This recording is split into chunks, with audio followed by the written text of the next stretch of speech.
inshallah, we'll be witnessing the 20th and 30th year with you.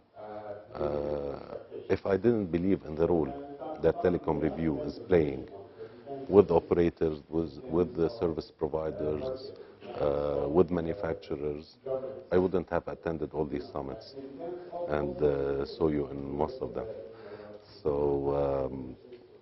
keep it up. You've been doing a very good job. This is a need. It's not a luxury or an accessory. What you're doing is a need for the industry.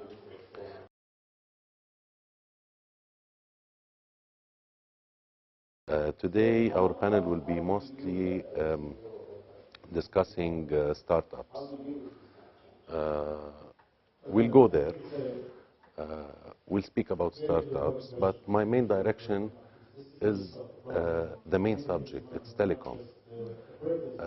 Where do these startups fit with the telcos, with the mobile operators? How valuable the data the telco owns about each and every subscriber? I believe it's extremely valuable.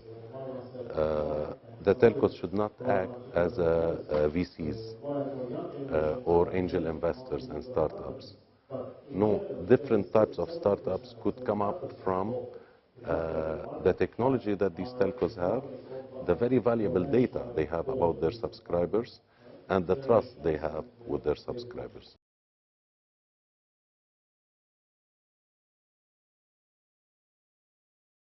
Personally, I'm a serial entrepreneur. I've invested in several startups, some of which you might know, Shazam, who we were lately acquired by Apple.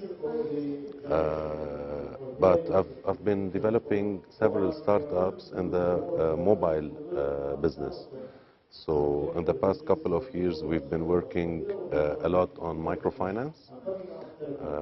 Today, we are happy to announce that we are issuing daily around 7 million individual loans to mobile subscribers over our operations.